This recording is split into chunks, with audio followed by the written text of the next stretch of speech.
إن الحمد لله نحمده ونستعينه ونستغفره ونعوذ بالله من شرور أنفسنا ومن سيئات أعمالنا من يهده الله فلا مضل له ومن يضلل فلا هادي له وأشهد أن لا إله إلا الله وحده لا شريك له وأشهد أن محمدا عبده ورسوله يا أيها الذين آمنوا اتقوا الله حق تقاته ولا تموتن إلا وأنتم مسلمون يا أيها الناس اتقوا ربكم الذي خلقكم من نفس واحدة وخلق منها زوجها وبث منهما رجالا كثيرا ونساء واتقوا الله الذي تساءلون به والأرحام إن الله كان عليكم رقيبا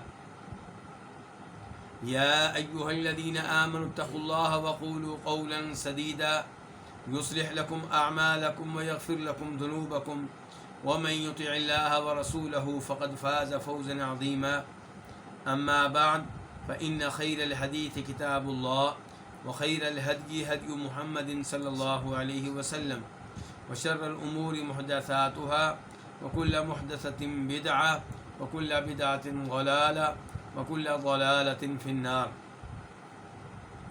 الوافی بما فی الصحیحین، یہ وہ کتاب ہے جس پہ موجودہ دورہ چل رہا ہے، اور یہ کتاب صحیح بخاری اور صحیح مسلم کی احادیث پہ مشتمل ہے، اور کتاب کے مؤلف کے مطابق اس کتاب میں بخاری اور مسلم کی تمام احادیث ہیں، لیکن احادیث کے تکرار سے بچنے کی ہر ممکن کوشش کی گئی ہے۔ اس کتاب کو کتاب کے مؤلف نے 10 مقاصد میں تقسیم کیا ہے، اور ان مقاصد میں سے تیسرا مقصد العبادات، عبادت سے تعلق رکھتا ہے، اور اس تیسرے مقصد میں کئی ایک کتب ہیں، ان میں سے 9ویں کتاب ہے الجنائز، یعنی کہ اس میں جنازے وغیرہ کے احکام و مسائل ہیں، اور اس کتاب میں بھی پھر کئی ابواب ہیں۔ ان ابواب میں سے 18واں باب آج ہم پڑھیں گے، باب مکان الامامی من الجنازتی، کہ امام کی جنازے میں جگہ کون سی ہوگی۔ جب جنازہ رکھا جائے گا اور امام صاحب نماز جنازہ پڑھانے لگیں گے تو وہ میت کے کس حصے کے سامنے کھڑے ہوں گے؟ کیا میت کے چہرے کے سامنے کھڑے ہوں گے، یا میت کے پاؤں کے سامنے کھڑے ہوں گے، یا میت کے سینٹر کے سامنے کھڑے ہوں گے، یا میت کے سینے کے سامنے کھڑے ہوں گے، یا میت کی کمر کے سامنے کھڑے ہوں گے؟ یہ بیان ہوگا اس باب میں، کہ مکان الامامی من الجنازہ، کہ جنازے میں امام کی جگہ، امام کہاں کھڑا ہوگا۔ حدیث نمبر 630 قاف، اس حدیث کے بیان کرنے پہ اتفاق ہے کس کا؟ امام بخاری کا اور امام مسلم کا۔ عن سمرہ، روایت ہے جناب سمرہ بن جندب رضی اللہ تعالیٰ عنہ سے، وہ کہتے ہیں صلیت وراء النبی صلی اللہ علیہ وسلم، میں نے نبی علیہ الصلوۃ والسلام کے پیچھے نماز پڑھی، علی امرأۃ، ایک عورت کی۔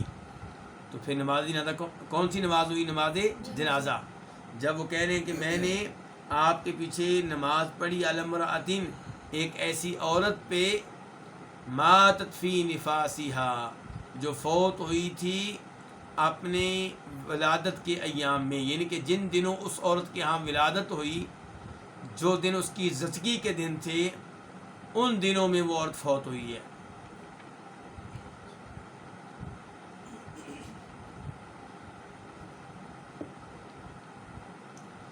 یہاں پہ 2 معنی ہو سکتے ہیں۔ نمبر 1 کہ ماتت فی نفاسہا، کہ وہ فوت ہوئی ہے اپنے نفاس کے ایام میں، یعنی کہ زچگی کے ایام میں، ولادت کے ایام میں، جن دنوں اس نے بچہ جنم دیا تھا ان دنوں میں۔ اور دوسرا معنی ہو سکتا ہے کہ فی کو سببیہ بنایا جائے، پھر معنی ہوگا ماتت فی نفاسہا، کہ اپنے نفاس کی وجہ سے فوت ہوئی، ولادت کی وجہ سے فوت ہوئی، زچگی کی وجہ سے فوت ہوئی۔ تو یہ 2 معنی اس کے ہو سکتے ہیں۔ فی کو پہلے معنی میں آپ ظرفیہ بنائیں گے، اور دوسرے معنی میں آپ کیا بنائیں گے؟ سببیہ بنائیں گے۔ تو سمرہ کہتے ہیں، سمرہ بن جندب کہ میں نے نبی علیہ الصلوۃ والسلام کے پیچھے ایک ایسی عورت کی نماز پڑھی ماتت فی نفاسہا جو فوت ہوئی تھی اپنے نفاس کے ایام میں، اپنے نفاس کے دنوں میں، فقام علیہا تو آپ اس پہ کھڑے ہوئے، وسطہا اس کے درمیان کے مقابل. تو کہاں کھڑے ہوئے ہیں آپ؟ اس عورت کا جو درمیانہ حصہ ہے، آپ اسے کمر بھی کہہ سکتے ہیں، اس کے برابر میں آپ کھڑے ہوئے ہیں. تو یہ تھا عورت کے بارے میں. اور جہاں تک مرد کا تعلق ہے اس بارے میں ایک حدیث آپ کے سامنے رکھنا چاہوں گا جسے امام ابو داؤد اور امام ابن ماجہ اور امام احمد روایت کرتے ہیں، اور اس میں یہ آتا ہے کہ جناب انس بن مالک نے ایک مرد کا جنازہ پڑھایا تو اس کے سر کے پاس کھڑے ہوئے. کہاں کھڑے ہوئے؟ سر کے پاس. اور پھر ایک عورت کا جنازہ لایا گیا تو وہ اس کی کمر کے پاس کھڑے ہوئے، یعنی کہ سینٹر درمیان، جیسا کہ نبی علیہ السلام نے کیا ہے. تو علاء بن زیاد کہتے ہیں جناب انس ابن مالک سے، ہاکذا کان رسول اللہ صلی اللہ علیہ وسلم یصلی الجنازہ، کیا نبی علیہ السلام ایسے ہی نماز جنازہ پڑھتے تھے جیسے آپ نے پڑھا ہے؟ کہ یکبر علیہ اربعا، کہ آپ 4 تکبیریں کہتے تھے، ویقوم عند رأس الرجل، اور آدمی کا جنازہ ہوتا تو اس کے سر کے پاس کھڑے ہوتے، عورت کا جنازہ ہوتا تو اس کی کمر کے پاس کھڑے ہوتے. کیا ایسے ہی آپ جنازہ پڑھتے تھے؟ قال نعم، انہوں نے کہا بالکل یہی آپ کا انداز تھا. کنہوں نے کہا؟ انس بن مالک نے. تو خلاصہ کلام کیا ہوا کہ مرد کی نماز جنازہ پڑھاتے ہوئے امام صاحب مرد کے سر کے پاس کھڑے ہوں گے، چہرے کے پاس کھڑے ہوں گے، اور عورت کی نماز جنازہ پڑھاتے ہوئے اس کے درمیان میں کھڑے ہوں گے، اس کی کمر کے پاس کھڑے ہوں گے. لیکن پاک و ہند میں عام طور پہ علماء کرام کیا فتویٰ دیتے ہیں کہ مرد ہو یا عورت جس کا بھی جنازہ ہو، امام صاحب اس کے سینے کے سامنے کھڑے ہوں گے. لیکن یہ موقف درست نہیں ہے، صحیح احادیث کے سے مطابقت نہیں رکھتا، نبی علیہ السلام کے طریقے اور سنت سے مطابقت نہیں رکھتا. اس لیے مرد کی نماز جنازہ میں امام صاحب کہاں کھڑے ہوں گے؟ میت کے سر کے سامنے. اور عورت کی نماز جنازہ میں عورت کے درمیان کے مقابل کھڑے ہوں گے، اس کی کمر کے مقابل میں کھڑے ہوں گے.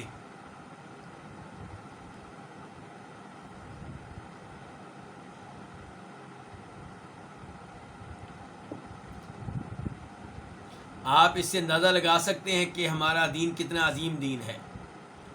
ایک ایک چیز بتائی گئی ہے. آپ دیکھیں کہ مرد کی نماز جنازہ ہے تو امام صاحب نے کہاں کھڑے ہونا ہے، عورت کی نماز جنازہ ہے تو امام صاحب نے کہاں کھڑے ہونا ہے. ایک ایک چیز میں شریعت نے ہماری رہنمائی کی ہے. اس کے بعد باب نمبر 19، باب یہ جو حدیث گزری ہے اس سے یہ بھی پتہ چلا کہ جو عورت حیض کے ایام میں یا نفاس کے ایام میں فوت ہوگی اس کی بھی نماز جنازہ ادا کی جائے گی. حدیث باب نمبر 19، باب کثرت المصلین و شفاعتهم بالمیت، نماز جنازہ ادا کرنے والوں کا کثرت سے ہونا، زیادہ تعداد میں ہونا، اور ان کا میت کی شفاعت کرنا، اس بارے میں یہ باب ہے. حدیث نمبر 631، 631. اس حدیث کو اپنی کتاب میں جگہ دینے والے امام کون ہیں؟ امام مسلم. عن عائشہ عن النبی صلی اللہ علیہ وسلم قال، ام المؤمنین عائشہ رضی اللہ تعالیٰ عنہا سے روایت ہے، وہ نبی صلی اللہ علیہ وسلم سے روایت کرتی ہیں کہ آپ نے فرمایا، ما من میت یصلی علیہ امۃ من المسلمین یبلغون 100، کوئی ایسی میت نہیں ہے، ما من میت، من کون سا زائدہ تاکید کا فائدہ دے رہا، کوئی بھی میت ایسی نہیں ہے کہ جس کی نماز جنازہ ادا کرنے والے مسلمانوں کی ایک جماعت ہوں، جس کی نماز جنازہ میں شامل ہونے والے، جس کی نماز جنازہ ادا کرنے والے کون ہوں؟ مسلمانوں کی ایک جماعت ہو، ایک گروہ ہو. سوال پیدا ہوا کون سا گروہ، کتنی تعداد؟ فرمایا یبلغون 100، جن کی تعداد کہاں تک پہنچ رہی ہو؟ 100 تک. تو کوئی بھی میت ایسی نہیں ہے